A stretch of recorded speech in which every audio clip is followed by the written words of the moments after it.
Well. Welcome back to what can only be described as the chaos of the Circus of Safety. And if you thought we had lost the plot, no, we haven't. Yes, this is back-to-back weeks for us here at the Circus of Safety due to our phenomenal birthday special last week. Boys, I don't know about you, Des, I'm still fizzing over last week's show. What a spectacular! It was just so cool to go back and recap all the cool shows from last year. I mean, firstly, how have you been, and what were your thoughts on last week's show? Last week's show was a bit of fun. It was actually a bit of a challenge to reach back in with the memory and try and remember what it is we talked about. Yeah. But the last week's been a bit of a challenge for me. Was involved in a car accident. Oh, wow. Yep. Yeah. And how are you okay? I'm in dire straits. So there's going to be sort of massive claims made later on. No, just kidding. I'm in pretty good shape considering, and I don't know about injuries yet. There's sometimes these things can manifest over time, so we'll have to wait and see. But otherwise, doing okay. And the other parties, everyone else okay? As far as I know, yeah. Okay, well, mate, listen. If you need to take a lie down, I know you might not be able to get back up after that, but feel free to. I'm happy to cover the show because we know Andy won't be. So thanks, mate. I'll see you later. I'm here for you, brother. I'm here for you. It's not that early, mate. Not that early. Too soon. Andy, you little show pony, you. How you been, mate? What have you been up to the last week? And listen, have you had any more thoughts on last week's show, recapping the 12 top episodes of our first 12 months as a show? Yeah, it was interesting to reflect. It was interesting that your views on some of the shows were significantly different to mine, which is always interesting. Still a little bit disbelief that the HR versus safety show didn't make it into the top 12. Wow. I can't believe that for me, because that really is, there's a lot of unfinished business there. And maybe we should suggest that we put that back on the wheel. Well, like I said, it might also have something to do with the fact that I've started a rival podcast, The Circus of HR. So might be taking away a few guests. Not that I have much spare time to run another podcast, but so be it. Now, Andy, I just want to kind of draw in to a statement you've just said about how our views on things are quite diverse, I think would be a way to describe it. Now, I think I've identified potentially why that might be. You work in a world, well, arguably the word work is used pretty loosely. Here we go. 3 minutes in. You are in a world that is not quite reality, my man. Whereas people like myself who actually are on the ground actually know what it's like in reality. So just want to put that out there. That might explain our differing views. I'd actually dispute that and say that actually you are the two that live in bubbles, because you exist within an entity. Yeah, I've got a much more holistic view of everything, and I'm not constrained by company policies in reality. By reality. Oh, classic. I've got to be fair. You might be wondering, why do I look so bright-eyed and bushy-tailed today? Well, I've just spent the last 4 days in the neck of the woods that Des is fond of. I did spend a bit of time in the Big Carrot, Owakuni. Picking up, in particular, I went to the eclair shop there. Those steak, mince, and cheese pies out of the eclair shop are just to die for. But just spent the last 4 days, some may say, working harder than a consultant in safety, with my two boys and my mate down in the Central North Island, really reconnecting with my roots in the outdoor space, which is really, really cool. Hey, Andy, still here in New Zealand, last week of the school holidays, mate. How's our young apprentice going? What's he been up to? He's going good. He's been busy this week. He's downloaded a new game on his Nintendo. Wow. And Cool. he's basically, much to his mother's disappointment, he's spending his days shooting things. Okay. Wow. I don't actually quite know where to take that. He'll probably make an appearance shortly. Okay. He's been good this week. Oh, fantastic. And have you been up to much work over the last couple of weeks, or have you just been chilling out? Yeah, I've been doing quite a lot of neck deep in bow ties. I've written a guide to critical risk management in non-process safety environments. So Wow. I've got the draft of that's out with a few people at the moment, just getting some feedback. Sorry, sounds invigorating, mate. Will that be for sale alongside the? Well, this is going to be interesting. When I load these podcasts on the Spotify, it says, "Is there any explicit content?" Now, what the hell do you call that? Honestly, you've got way too much spare time. You've written a guide on bow ties. What? I can't even remember. Anyway, let's move on. Awesome. Well, great to have so much feedback from last week's show, and it was really cool recapping all those things. But before we get into this week's show, because that's what this is all about, Des, over to you, my man. Well, we wrapped up our disclaiming journey last show, which left us a bit short on what to do going forward. Sure did. Fortunately, fortunately, we had one of our most valued listeners, Sarah Tizard, reach out. Sarah. Sarah, she won a competition. So she's looking for an opportunity to tell the world how unreliable the information in this show is. So she sent us a guest disclaimer, which I'll read out on her behalf. Whoa. Do we really want to be endorsing this sort of carry-on? Oh, I love this. Yes. This could be the start of something big.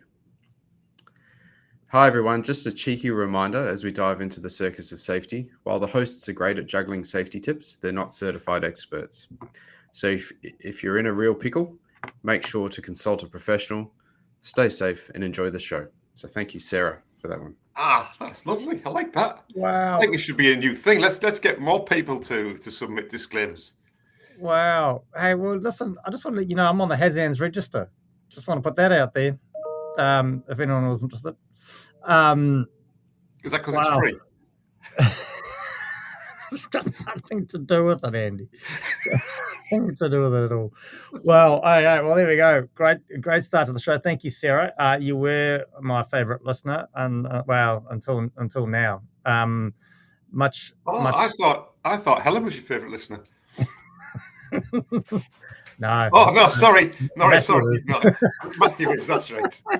That caused a bit of chaos last week, boys. I'll tell you what, I had them both going. It was such extremes. One person absolutely ripping into me, the other person absolutely applauding me. It was amazing. Well, hopefully the Sadgrove household has eased off. It's still a household. But hey, listen, let's get into it, team. Up comes the wheel. Are we ready? Are we excited? We are. Okay, well, here we go. And the wheel's about to spin.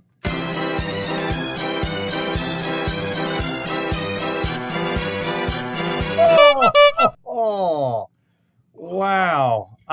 The role people play in health and safety.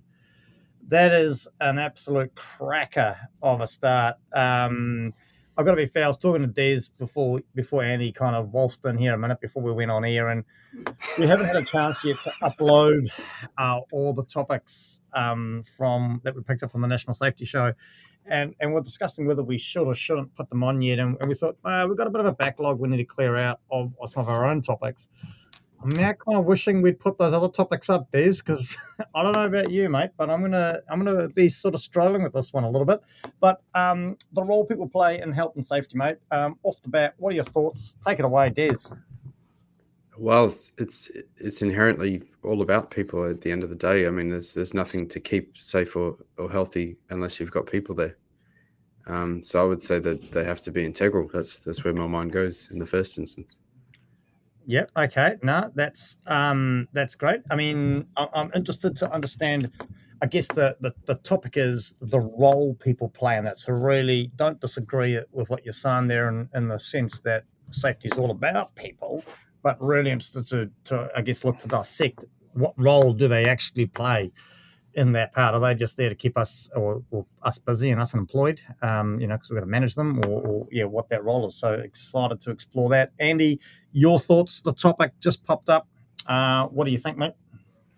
Immediately, I went to the nature of controls, hierarchy of controls. That's where I sort of went with it. You went. Hang on. So the role people play in health and safety, and you go to the hierarchy of controls. You need to get your head out of the bow tie, mate. Like, what are you talking about? Kind of walk us through this. Well, do you really want me to walk through it? Okay, cool. So, like, I don't need you to walk me through the hierarchy of controls. I think I'm aware of what that is. Well, we'll see. Oh no, you're certified. You must know it. So if we just look at the hierarchy of controls, which is really about safety, if the controls reduce the risk of harm, etc., etc. So people play a critical role in that, but in day-to-day operations, the people role is really with the bottom two levels of the hierarchy of controls. It's around admin controls and PPE. So that's the role that people primarily play, I would suggest, in safety. If we're looking at the day-to-day operational aspect of safety, if we're looking at building a health and safety management system, then clearly people have got to build that in the first place. But if we're looking at like operational safety stuff, the role of people is really to follow the rules, do as they should do, suggest improvements, and wear the PPE, isn't it? If your people are doing that on site today, you're quite happy, aren't you? Yep. I like the way you wrapped that up. Where you were going with that at the start, mate, I'll tell you, I think it was it was probably a little bit deep for a Friday morning. That's the role of the consultant. You clearly haven't worked this week. So yeah, effectively, I guess and I guess that's where I was kind of landing on. I mean, the role people play effectively is do as they're told, right? And be part of the process is the key part, right? We want them to be part of the process, and I guess that creates that sort of buy-in, that buy-in piece. Well, I guess that's the show, team. Nothing much. Just whoa, back it up, because I think this ties in with something that we've talked about for many years, Brenton. Is this idea of human-centric safety? Human-centric safety. Okay, remind me. Sorry, it's been a while. Well, it's that idea that people will only be safe if they know how to be safe. Oh, and you're tying this into another topic potentially that's going to be on the wheel: the role safety training it plays. Right? Well, I mean, possibly, but that's fundamentally it. Is that it's this idea that let's focus on the people in safety as opposed to focusing on the processes. I mean, the two are interlinked, but if you build capability within the person, then you need fewer systems. Yeah, no, don't. Yeah, okay. So my worry here, and I guess this is leading on, and I guess let's get Bez's thoughts on this before he has to take a lie down. Like jumping across, so Des went straight to safety is all about the people, which I think we can all wholeheartedly go, yep, that's the great marketing thing, right? It's all about the people. Brilliant. Love it. But so Des, kind of pulling that apart, I mean, the topic that we landed on, and I guess we're just going to be careful we don't stray too far off the topic. In your mind, Des, what role do people play in health and safety? There's a few different levels, I think, that operate simultaneously. So there's a level of responsibility, and that could mean legal responsibility. It could mean responsibility for doing the things that Andy described, which kind of mirror the legal responsibilities anyway. There's moral responsibilities, and then there's also, I agree with Andy that idea that a person needs to be trained or competent. There's a level of that in there, and I would go further to say that there's also a level of discretion that needs to be exercised, because procedures are never going to be perfect. Processes are never going to be able to be followed perfectly every single time. So there needs to be some discretion built into any system or process of work. And so people need to be sufficiently competent to exercise that discretion. Nice. Well articulated, my friend. I guess Andy, kind of playing off that a little bit. I guess, I mean, you and I, again, going back to some of our past, as checkered as that may be, working in the outdoor education space, for example, there's obviously, and also in the construction environment and a number of other environments. I guess, do you feel the role that people play in health and safety varies depending on the environment they find themselves in? And I'll just keep adding to my word count here, but dynamic environments versus static environments. So we talk about dynamic environments like the outdoor space, reflecting again my passion and my love for rivers and white water, and I was there on the week this week, and it really brought that home again, versus say a dynamic environment, maybe more factory style production line type environment. Do you think the roles differ at all? Yeah.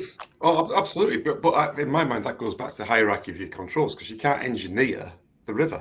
I mean, you could, but it's not practicable to do it, right? Well, they've done it in Manukau, just FYI. Yeah, absolutely. So, and I would imagine, in theory, that it is safer to kayak there than it is on the equivalent grade Wild River. I would imagine. I might be completely wrong, because they might have messed up the design. But that would be the thinking, is that effectively what you've got in South Auckland there is a factory, right? It's engineered. And that was an interesting conversation I had with my older son as we're going along. He goes, "Oh, I've done this before," and we're like, well, "Where have you done it?" He goes, "Oh, I've swum down the rapids at Wero, I think it is, water park." He's like, a little bit different there, son. They can turn the water off and get you out. Emergency stop. I can't turn the water off. You're going under, buddy. But I taught him a valuable lesson, and this comes back down to self-preservation, I believe, as a risk control.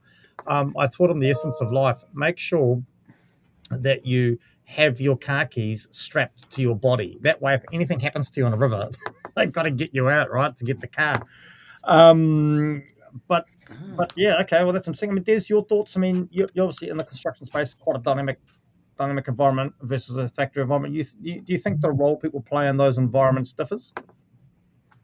Yeah, definitely. The more complex and dynamic the environment, the more need there is for discretion, and therefore the more need there is for competence. And I know it would be diabolical if we were trying to run a construction site with a significant lack of competence across the board.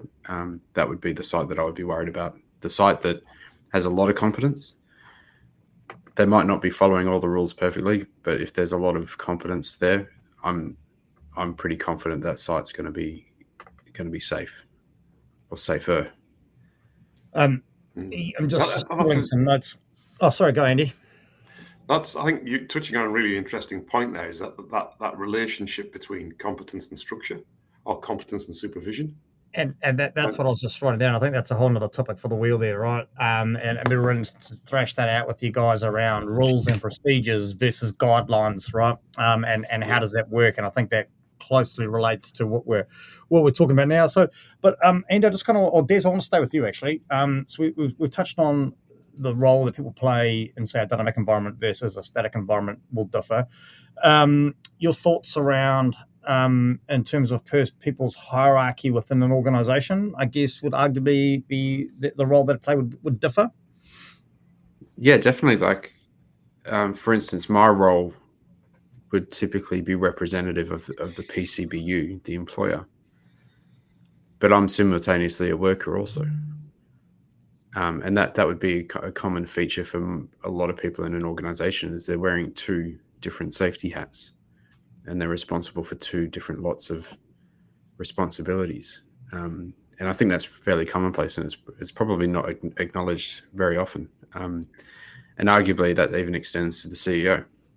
They're still an employee, and in some respects they're still a worker. And an officer. Oh yeah, go Andy. You're on fire this morning, mate. You carry the show. Good to see you finally working. Good to see I'm finally getting some acknowledgement for it. Quite often it happens. Carry on anyway, as you were. Who, me? Yeah, you. So yeah, no, that's an interesting point, and we could probably talk about this for quite a long time as well. But primarily, it's all about stopping people getting hurt, and people do that. Now, whether the people, if we go back to the hierarchy, I'm getting a bit obsessed with the hierarchy today, but if we go above admin controls, you've got engineering controls, isolation, elimination, and there's another one, I think, I can't remember. No wonder my workload's going down. What the top ones, they really manage it. They're the space of managers, right? Because you're installing or you're purchasing stuff. That's not really operational controls as such. Those are about a much higher level. And that's where the PCBU, representatives of the PCBU, the officers should be looking at. And that's what the law says. You've got to eliminate risk, right? If you can't eliminate, then you've got to minimize, then you refer to the regs and then follow hierarchy. But if all of those top layers of controls, they're beyond the control of the workers. Those are really the domain of the PCBU and the managers. Talking about managers, here's our young apprentice Oliver chiming in on the show. I think he heard you. He probably saw user statistics dropping off the radar with you rabbiting on about the hierarchy of controls. Now you just look like a deer in headlights, mate. You with us there, Andy? Yeah, we're with you now. Sorry. No, that's okay. Hey, so I guess we could argue. So I guess we're almost, sounds like we're almost sort of forming a bit of a matrix, right? Where it's a role versus the hierarchy kind of stuff in terms of the role people play. Got to be honest, I didn't quite think this is where the conversation was going to go. Don't quite know where I thought it was going, but this becomes an interesting conversation. And I mean, so then Andy, I don't. It's going to sound kind of contradictory to where we've been going, but I'm just kind of following my my predetermined questions of a very unpredetermined topic here. So just kind of bear with me. In terms of, I guess, people, the role people play in health. I mean, do you think there's a place for that in? So we talk about the hierarchy of controls, right? And you've rabbited on about that for the last 15 or so minutes. What do you think people slot into the hierarchy, or do you actually think we need another line in the hierarchy where it says people? No, definitely not. But the whole this is a really this is actually quite a deep question. Oh, I know. I've deliberately tried to keep it near the surface by going to the hierarchy of controls. But then we go back to the next step and start talking about things like, well, are people actually a hazard? Wow. Because if you look in the legislation and the meanings, it says that a hazard includes person's behaviour. Now, whether you can differentiate between a person and a person's behaviour is an interesting question in itself. But if we treat people as hazards, under what circumstances is that useful to do? Is it ever useful to do? And what would the control look like? It's quite an interesting discussion to have. Are you with them on this? Because I got a bit distracted by something in the background. Maybe, and maybe if we consider people to be a hazard, and you apply the hierarchy of controls, the first thing you should look at is eliminating people. AI. And we're going down a dark path. Yeah, but I do think we're going off topic here a little bit, right? So I guess my question is, so if we go away from people being hazard, let's just I guess we've already identified that and we could argue this point, we could go around in circles, that other controls could also effectively create a hazard, right? And so we're going to end up down this rabbit hole, Andy, that the whole point of this show was to get us out of these rabbit holes and the dark spiral of doom, right, that we often find ourselves in. But so if we put that aside, let's put that aside. It's a Friday. I'm wearing a bright green shirt. It's a happy day. Let's look at this. Do we need another line in the hierarchy of controls that says people? Are people part of the hierarchy of control, or are they just part of implementing the hierarchy of control? The second of those two. The second. Des, your thoughts? Yeah, the second of those two, and Andy's comment about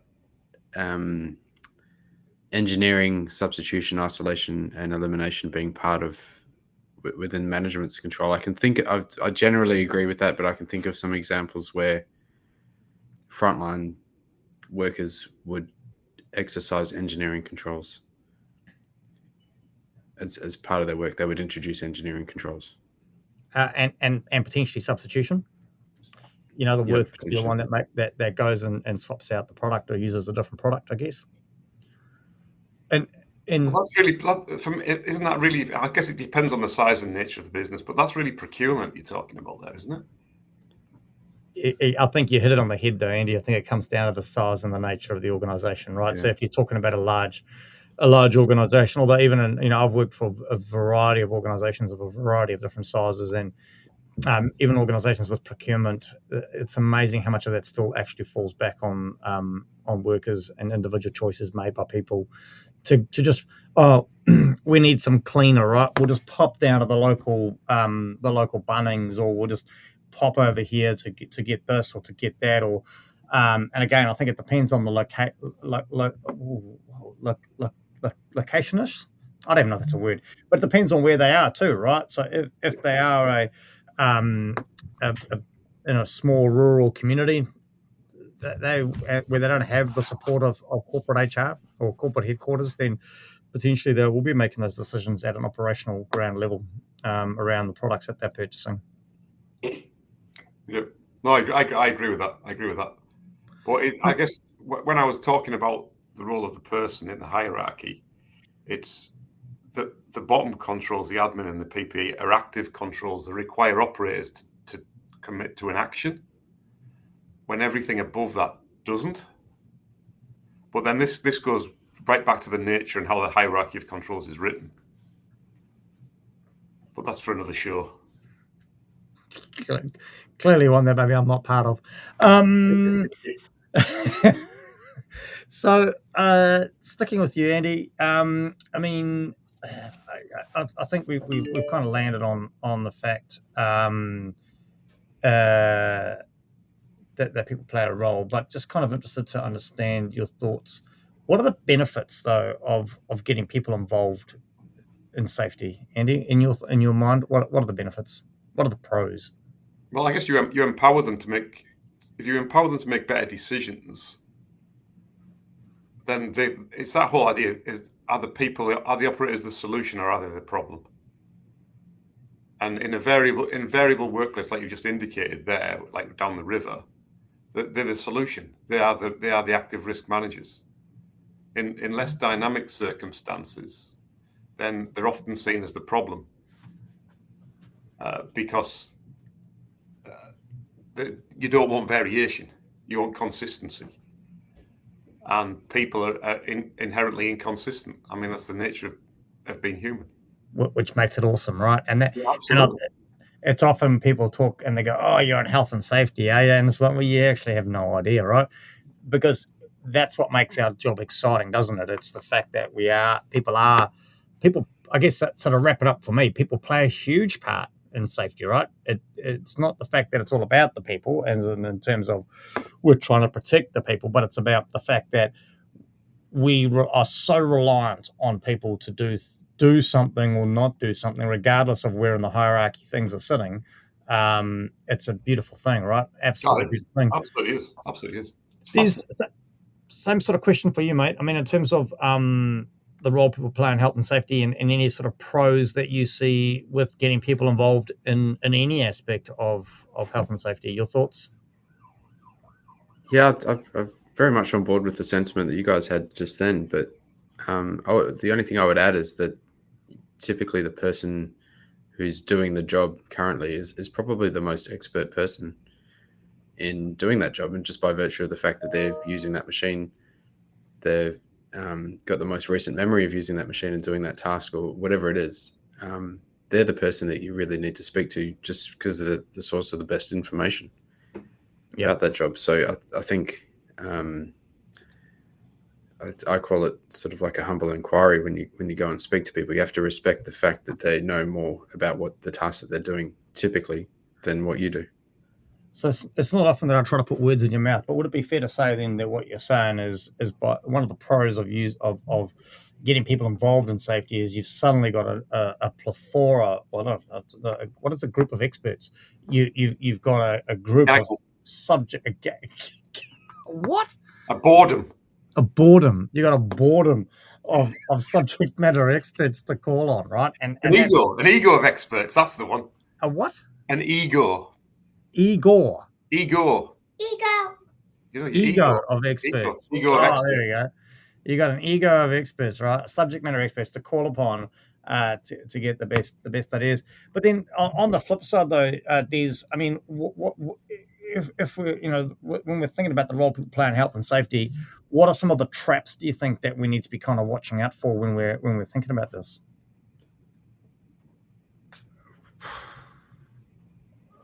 I'm stuck for an answer. Can I think about it? Can you go to Andy and I'll think about it? I need to go to Oliver. Andy, the traps, mate. When we start putting it into context, right? You've said that people are integral to say the bottom half of the hierarchy of control, arguably the weaker half of the hierarchy of control. So much more important that those things are done. What are some of the traps in your mind when thinking about the role people play in health and safety and things that we should be looking out for when considering this? I think it ties in with the concept of blame and how useful that blame is. So the role of people, it's easy to blame people, and people quite like that. It sort of solves a problem that it was so-and-so's fault, when the reality is, if you'd listened to our root cause analysis show, you'll know that it's way more complex than that. But what I think the other dimension that we haven't really touched on here is the whole field of human factors, which is what we've been sort of talking around, and it's how people's behaviours impact on the effectiveness of controls. And that's a really interesting field, but we haven't really gone there. We've focused a little bit higher up than that. But yeah, and I guess understanding the behaviours and actions of people is really helpful, and we know a lot about how people behave in certain environments. So ironically, when you're designing stuff at the higher level, so if you're looking at guarding or isolation controls, then really the leaders at that point should be taking into account the human frailties in the design, which is called human resilience engineering. Yeah, no, I agree. I think the challenge that we're having with this topic, to be fair, I think it's probably sounded better than it was when we put it on the wheel. This is definitely not going where I thought it would be going, and like I said, I don't quite know where I thought this topic was going to go, but I think I'm trying to drag us back to the role people play, and I think you rightly so. You're going down the road of that human factors aspect of things, which is again a positive, but probably not where I thought the topic was going. So we're probably having a bit of a struggle there. Des, can I come back to you now? Have you thought of any cons when thinking about the role people play in health and safety? Yeah, I did manage to collect my thoughts. So a con, I think, is a misalignment between the complexity or dynamic nature of a task, the competence of the person performing it, and the level of discretion that they're allowed to exercise to do that. That's a real balancing act, I think, for any organization.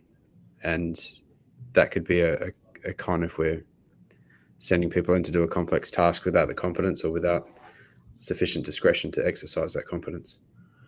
Yeah, cool. I'm going to leave you with one word for a trap, and that's assumptions. I think one of the things to watch out for when considering how big a role people play in health and safety, which we've kind of bantered around quite a bit today, is assumptions. Making an assumption that the person knows what to do or knows what not to do, making an assumption that the person is competent or not competent, making an assumption that your processes, your rules, your procedures, your guidelines, whatever you want to call them, are bulletproof, right? I think, and also making an assumption that we don't rely on people to deliver safety. Really, I think is probably the key word for me. So, I'm going to be one word guy today: assumptions. Although I managed to get it out in about 1,000, I think. So. Oliver, what are your thoughts, mate, on the topic? Do people play a role in health and safety? Well, I was wondering if you're talking about people. Do the people wear our merch or not? Well, Oliver, we can make an assumption that if the people are wearing our merch, which can be purchased from our website, proudly sponsored by Veterinary Safety, then those people would have a higher level of understanding of things such as the hierarchy of controls. Now, we can make another assumption that should people not be wearing the merchandise that we produce for this great little show, which can also be purchased on our website, such as the one you are wearing, that they potentially don't have a great understanding of the hierarchy of controls. So I definitely think from that, can we draw the conclusion that if you're not wearing Circus of Safety merch, you're less safe in your workplace? I think that's the conclusion we're coming to, basically. Yeah. I'm all good. 100%. You got an opinion on that? I think it's so obvious it doesn't hardly need stating, does it? Hey team, a little bit of a struggle to be fair. Andy, your thoughts? Just a bit of a wrap up on this topic about the role people play in health and safety. I think there's probably 4 different topics in here that we could put on the wheel. We could distill this and put it on the wheel. Cool. No, fantastic. And again, probably one of those topics that are bigger than we probably initially anticipated, right? Yeah. There's your wrap up thoughts on the topic. Yeah, it's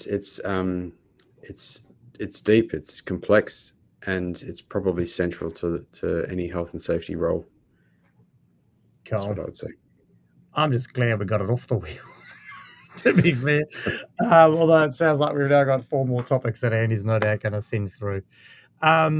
Absolutely fantastic. Yeah, like really complex topic, and I think we probably got to really value that yes, safety is all about the people, but it's not just about keeping people safe. It's about the reliance probably on people to implement the safety in workplaces. Well, there we go, team. That's pretty much the topic done and dusted, I think. I've got a couple of questions for young Oliver though. Oliver, last day of the school holidays, mate. How on a scale of 1, it was really bad. 10, it was the best school holidays you've ever had. How would you rate your school holidays, mate? I'd say 8.5. 8.5. Nice. Next question. On a scale of 1, you're absolutely not, to a 10 being you're fizzing at the mouth to go back to school on Monday, where are you sitting, mate? 5.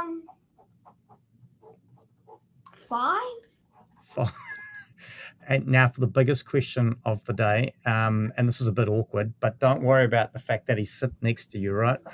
On a scale of he's no good at all to a scale of 10, he's absolutely brilliant.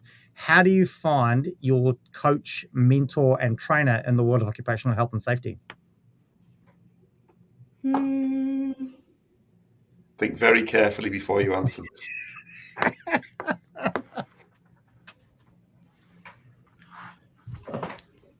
Just whisper it to me. Oh, 10. No, I never said anything. I think it's going to be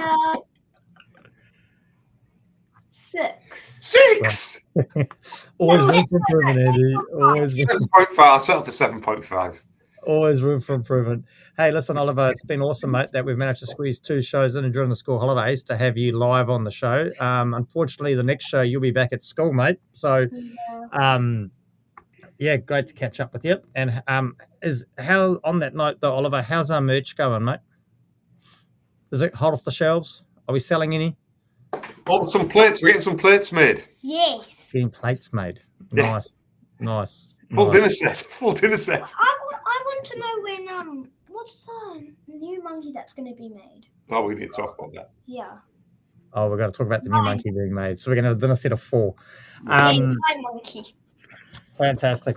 Hey, absolutely amazing. Des, what's on the plate for next week, mate? Or next couple of weeks, actually?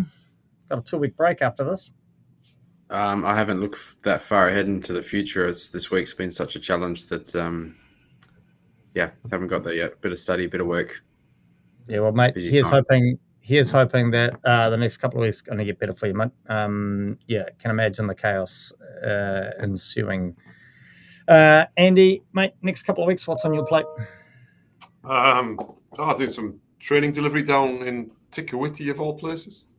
I was just drove through Tikawiti, mate. And then central the week after, even further south in the central North Island, working with the forestry guys down there. Cool, fantastic. I'll be catching up on 4 days of annual leave, so it's going to be fun. Going to be a blast. Again, listen, the show, it's been a bit awkward. I don't know. I haven't seen any comments come through, so maybe everyone's had a bit of a sleep in or didn't realize we're doing a double banger. Not seen any comments come through, but listen, without our loyal followers, we're up to 1, 2, 3, 4 the other day, which I thought was quite amusing for my small mind. Want to thank our latest follower, and that's a local lad out of, when I say local lad, out of Aotearoa, New Zealand. He's actually from Northland, and this is Mark Mangham. I hope I pronounced that correctly. Andy, you might know Mark. You seem to travel in similar circles in terms of you're both consultants, but I'm hoping he's one that actually works. So Mark is based up in Northland, Awanui, to be precise. Oh, nice. And he is a health and safety consultant, QA coordinator for Core Safety Limited, New Zealand. He's been doing that for the last couple of years. So, Mark, welcome to the show. Look forward to getting your feedback as we progress through this. Yeah, fantastic, boys. Well, a bit of a more subdued show today, but a couple of things for us to think about. A fourth monkey, probably something else we need to put on the cards to talk about as well is another safety and Circus of Safety symposium. Yes, maybe on the cards. I've noticed that there's been a number of other organisations pick up on this concept of symposiums. Putting that out there, we were first. But what I liked about these other symposiums, gentlemen, and I'd like you to think about this as we start going into the planning for our next one, is they're centred around a dinner. We could do a safety symposium dinner. Like that could tie in with our awards ceremony. Yes, the Circus of Safety Awards. Yes, yep. So something to think about. So, well, it's been an absolute privilege and been a great show. So, Des, thank you, mate. Take care. Thank you very much. We do have a comment though. Oh, do we? Did you catch that? Yeah. No. Oh, Veronica, still waiting for the H&S versus HR session. Oh, really? I think we'll have to go for a one-on-one with Andy. That should be a bit of fun. But Andy, take care, mate. Oliver, it's been a pleasure. You guys all have a great day, and we'll see you next time. See you guys. See ya. Bye.